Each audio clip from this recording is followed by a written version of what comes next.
آپ سب صحافی بھائیوں کا یہاں گورنر ہاؤس اسلام آباد سندھ میں آنے پر میں شکریہ ادا کرتا ہوں۔ آج یہاں پر میرے ساتھ ہمارے چیئرمین ڈاکٹر خالد مقبول صدیقی بھائی، ڈاکٹر فاروق ستار بھائی، ہمارے پارا چنار کے MNA حمید حسین بھائی، اور ہمارے ساتھ ظفر عباس بھائی جو کہ کسی تعارف کے محتاج نہیں ہیں، JDC سے جن کا تعلق ہے۔ ہم سب یہاں آج موجود ہیں اور خاص طور پہ ڈاکٹر خالد مقبول صدیقی بھائی اور فاروق ستار بھائی میرے ساتھ آج ہی کراچی سے یہاں آئے ہیں، اور آنے کا مقصد جو واقعہ پچھلے کئی روز سے پارا چنار کرم ایجنسی میں رونما ہوا ہے، جہاں معصوم جانیں ہی ضائع نہیں ہوئیں بلکہ ادویات اور غذائی قلت کی وجہ سے کئی معصوم بچے بھی اپنی جانوں سے چلے گئے ہیں۔ اس ساری صورتحال کو دیکھتے ہوئے آج سے 4 دن پہلے میری پارا چنار کے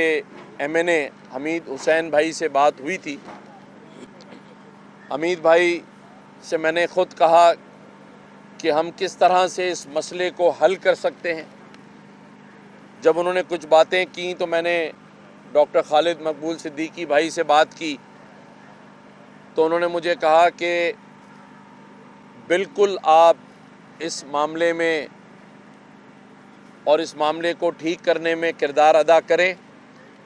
ہم سب ساتھ ہیں۔ اور پھر جب یہ بتایا گیا کہ وہاں ادویات اور غذائی قلت ہے، تو میں نے ہمارے کراچی کے ایک نوجوان جو کہ پورے پاکستان میں JDC کے نام سے اپنا کام کر رہے ہیں، ظفر عباس بھائی کو کہا، تو انہوں نے کہا کہ بالکل، اور اسی رات سے انہوں نے کروڑوں روپے مالیت کی ادویات، دوائیاں، بچوں کے خشک دودھ اور وہ میڈیسن جو وہاں اویلیبل نہیں ہیں وہ خریدنا شروع کر دیں۔ کچھ خریداری یہاں اسلام آباد سے، پنڈی سے بھی کی گئی، اور کچھ جو ہمارے طاقتور پاکستان کے راشن باکسز ہیں ان کے ٹرکس جو ہیں وہ کراچی سے ہی روانہ ہوئے، کچھ راستے میں ہیں، کچھ پہنچ رہے ہیں۔ تو مقصد یہ تھا کہ ہم اس مشکل وقت میں اپنے پارا چنار کے بھائیوں کے ساتھ کھڑے ہوں، اس مشکل وقت میں انہیں اکیلا نہ چھوڑیں۔ اسی طرح ہمارے ڈاکٹر فاروق ستار بھائی آج وہاں سے آئے، اور ہم سب، یہ میں آپ کو بتاتا چلوں،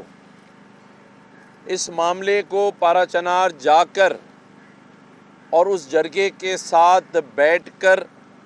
بھی حل کروانے کے لیے تیار تھے۔ اور ہوا یہ کہ جب میں یہاں سے بات کر کے خالد بھائی سے اجازت لے کے کراچی گیا، تو میں سب سے پہلے علامہ شہنشاہ نقوی صاحب کے گھر گیا، اس کے بعد مفتی عبدالرحیم صاحب کے پاس گیا، ان کی رہائش گاہ، اس کے بعد ہم نے سپہ صحابہ کے اورنگزیب فاروقی بھائی سے بات کی، اور اس کے بعد آیت اللہ غربی اور جتنے ہمارے راجہ ناصر عباس صاحب، ان سب سے بات کرنے کا مقصد یہ تھا کہ اس معاملے کو بیٹھ کر دونوں فریقین کے درمیان صلح کروا کر آگے بڑھا جائے، رستہ کھل جائے، اور معمولات زندگی جو ہیں وہ اپنے حساب سے چلنے لگیں۔ اور الحمدللہ ہماری اس بات کے بعد مفتی عبدالرحیم صاحب اسلام آباد پہنچ گئے۔ علامہ شہنشاہ نقوی صاحب کی فلائٹ صبح 7 بجے کی تھی، باقی سب بھی علماء کرام یہاں میرے ساتھ پہنچ رہے تھے، لیکن رات کو جب میری بات ہمارے MNA حمید حسین بھائی سے ہوئی تو انہوں نے مجھے ایک اچھی خبر سنائی کہ رات 11:30 بجے دونوں فریقین کے درمیان معاہدے پہ دستخط ہو جائیں گے اور ساری چیزیں ٹھیک ہو جائیں گی۔ تو پھر ہم نے کہا کہ ٹھیک ہے، ہم پھر یہاں نہیں آتے، ہم اپنی ان تیاریوں میں لگ گئے جس میں یہ ادویات باقی چیزیں ظفر عباس بھائی کر رہے تھے۔ لیکن ابھی آج میری جب حمید حسین بھائی سے بات ہوئی ہے تو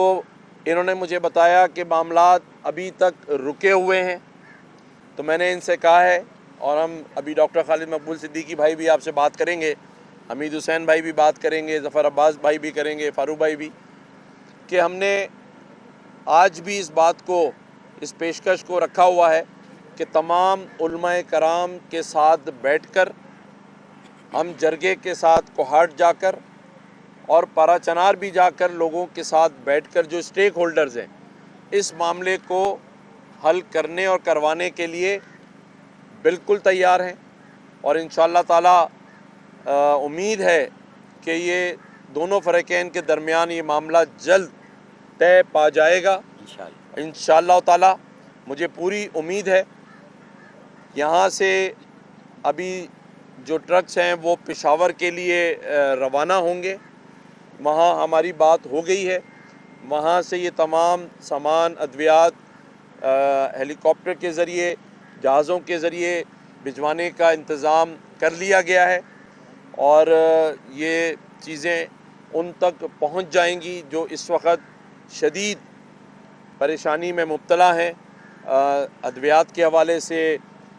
غذا کے حوالے سے۔ تو میں سمجھتا ہوں کہ ہم اپنا کردار انشاءاللہ تعالی ادا کرنے کے لیے تیار بھی ہیں، کر بھی رہے ہیں، اور امید کے ساتھ کہ معاملات جلد ہی طے پا جائیں گے، اور ہم سب ان لوگوں کے ساتھ اس مشکل وقت میں جو کھڑے ہیں انشاءاللہ تعالی آگے بھی کھڑے رہیں گے۔ میں خالد بھائی سے کہوں گا کہ جی السلام علیکم معزز صحافی حضرات، کیمرہ مین، آپ سب کے علم میں ہی ہے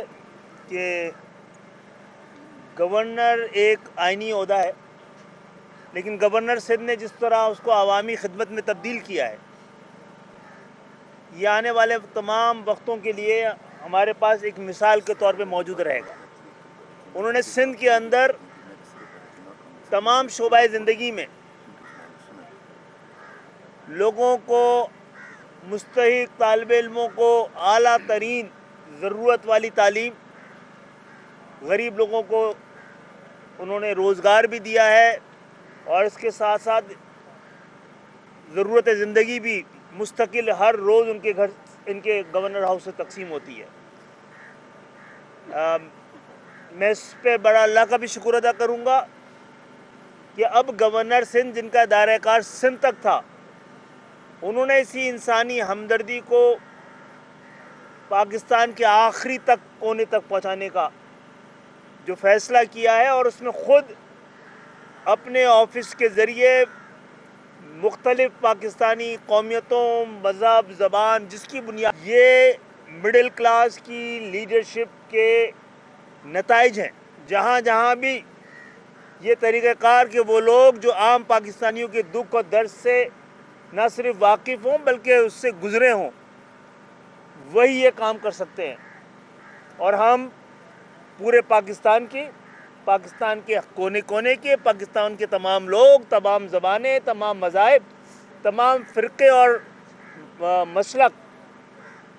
سب کے لیے ہمارے گورنر ہاؤس کے دروازے کھلے ہوئے ہیں، ایم کیو ایم کے باہیں کھلی ہوئی ہیں، اور ایک بار پاکستان